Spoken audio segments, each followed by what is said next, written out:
Assalamualaikum warahmatullahi wabarakatuh. Apa kabar teman-teman? Semoga bahagia dan semangat selalu. Pada kesempatan kali ini kita akan mengulas materi tentang kekeliruan berpikir. Jika sebelumnya pada materi-materi tema-tema terdahulu kita mengungkap tentang kebenaran berpikir, maka ini ada kontradiksi ya dari hal tersebut, yakni kekeliruan berpikir. Apakah mungkin kita melakukan kekeliruan dalam berpikir? Tentu saja mungkin. Maka di sini sebagai pengantar, ya, pengetahuan tentang kekeliruan berpikir ini dapat dijadikan pijakan untuk menganalisis mana cara berpikir yang benar dan juga menganalisis serta melakukan pembenahan ya jika ditemui kekeliruan dalam berpikir ya, karena kekeliruan dalam berpikir ini nanti akibatnya bisa fatal. Nah, akibat fatal dijelaskan dalam pengantar setelahnya, yaitu seringkali kekeliruan berpikir mengandung pengaruh persuasif atau yang bersifat mengajak atau mendorong orang lain untuk melakukan hal yang sama. Nah, sehingga kekeliruan ini akan semakin menjadi ranahnya lebih luas lagi, mempengaruhi kekeliruan dalam aspek pemikiran, dalam pengambilan keputusan, dan lebih parahnya lagi adalah dalam segi tindakan. Nah, untuk itu penting bagi kita mengetahui ya manakah proses berpikir atau bernalar yang benar dan manakah proses berpikir yang salah atau yang keliru. Ini kita bahas tentang definisi kekeliruan berpikir. Dalam bahasa Inggris, kekeliruan atau kerancuan berpikir ini disebut dengan fallacy, yang berarti gagasan atau keyakinan yang salah. Sementara kekeliruan berpikir ini dapat pula dipahami sebagai jenis-jenis argumen yang tidak tepat atau jenis-jenis argumen yang salah. Dalam istilah bahasa Inggrisnya disebut dengan incorrect argument. Adapun ragam kekeliruan berpikir ini menurut Irving ada dua, yakni informal dan juga formal. Penjelasan lebih lanjutnya untuk kekeliruan formal ini terjadi pada bentuk jalan pikiran yang keliru, yang memperlihatkan bentuk-bentuk luar yang sama dengan bentuk-bentuk argumen yang valid. Nah, jadi lebih kepada jalan pikiran yang keliru. Di sini untuk kekeliruan formal dibagi menjadi beberapa jenis. Ya, ada yang fallacy of four terms, kemudian fallacy of undistributed middle, ada juga fallacy of illicit process, sampai dengan fallacy of inconsistency. Jadi ini adalah beberapa jenis kekeliruan formal yang dapat terjadi dalam berpikir, ya, dalam kegiatan berpikir atau kegiatan bernalar. Jadi ada yang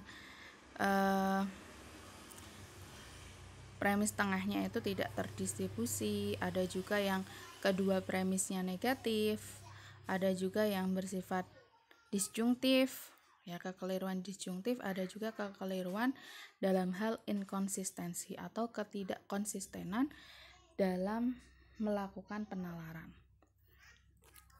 Nah, ini sering juga terjadi ya tentang inkonsistensi. Selanjutnya adalah kekeliruan informal. Ini terjadi pelanggaran terhadap aturan-aturan formal dalam berargumen. Ya, dalam arti kesimpulan yang ditarik tidak mendapat dukungan dari premis-premis yang diajukan. Nah, ini ada banyak sekali jenis-jenis kekeliruan informal. Mohon maaf, itu ada kesalahan ketik ya.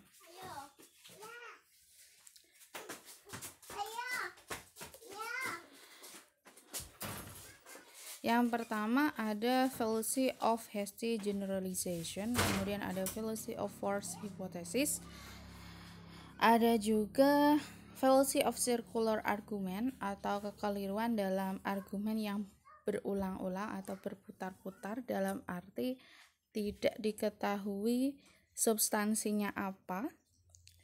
Lantas ada juga fallacy of false analogy, ya, jadi ada kekeliruan dalam beranalogi, ya, jadi analogi namun ternyata analoginya keliru. Nah, ini sudah kita bahas sebelumnya dalam materi kemarin, ya, tentang kekeliruan analogi. Ada pula di sini fallacy of argumentative leap, ya, dan lain sebagainya, yang ada 15 atau yang ada yang berpendapat juga 16 jenis dari kekeliruan informal. Lantas ada ragam kekeliruan berpikir lagi. Menurut Arif Sidarta, ini ada kekeliruan dalam hal relevansi, dan yang kedua adalah kekeliruan ambiguitas. Untuk kekeliruan ambiguitas, ini lebih mengarah pada penggunaan bahasa. Yakni apabila terjadi kekeliruan dalam perkataan yang atau ungkapan yang bermakna ganda. Jadi misalnya kata bisa, ya, kemudian ada kata apa lagi yang bermakna ganda itu dalam kehidupan sehari-hari atau dengan terkait dengan bidang keilmuan tertentu. Nah, kekeliruan ini akan berimplikasi pada kesalahan perspektif karena terjadi pergeseran topik tanpa disadari. Nah, misalnya kita mengetahui bahwasanya kita melakukan percobaan dengan menimbang 1 kilo batu dengan 1 kilo kerupuk. Nah, maka dalam mindset kita pasti akan kita langsung menyimpulkan bahwasanya, ya, kalau secara tidak sadar, ya, kita akan menyimpulkan bahwa lebih berat batu dibanding kerupuk, sementara kita tidak memandang dari ukuran beratnya, ya, padahal kalau dipandang ukuran beratnya berapa, sama-sama 1 kilo, maka kesimpulannya apa? Kesimpulannya beratnya adalah sama. Nah, inilah yang menjadikan kekeliruan dalam bernalar, ya, seringkali secara tidak sadar kita melakukan hal tersebut. Atau misalnya ketika seseorang mengatakan binatang kecil dan juga gajah kecil, apakah kedua term tersebut sama? Nah, tentu saja berbeda. Binatang kecil yang dimaksud itu apa? Kalau binatang kecilnya adalah sebangsa mamalia seperti kucing, kelinci, nah, tentu saja ukurannya akan jauh berbeda dengan gajah kecil. Ya, gajah yang kecil itu ukurannya tentu saja lebih besar dibanding hewan-hewan yang sudah kita sebutkan tadi. Nah, inilah jenis-jenis kekeliruan ambiguitasnya. Yang pertama adalah fallacy of composition, yang kedua adalah fallacy of division, ya, ada fallacy of accent atau fallacy of equivocation. Sementara kekeliruan relevansi ini berarti kekeliruan yang terdapat pada argumen yang premis-premisnya secara logika tidak relevan atau tidak sesuai, atau secara substansi tidak ada kaitannya dengan benar salahnya kesimpulan yang ditarik.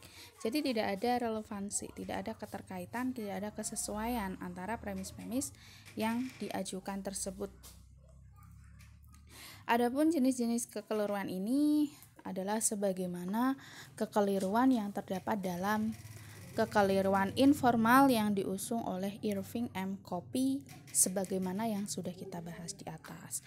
Nah, berkaitan dengan kekeliruan berpikir ini sekaligus menutup perkuliahan kita selama 1 semester ini, dan juga saya berharap teman-teman bisa memiliki pemahaman yang utuh berkaitan dengan tema-tema yang sudah kita bahas sebelumnya, khususnya tema kali ini yakni tentang kekeliruan berpikir, sehingga teman-teman dapat mengaplikasikannya dalam kehidupan sehari-hari maupun nantinya dalam ranah akademik. Oke, saya kira itu. Apabila terdapat kekurangan, saya mohon maaf. Ya, wal afu minkum. Wassalamualaikum warahmatullahi wabarakatuh.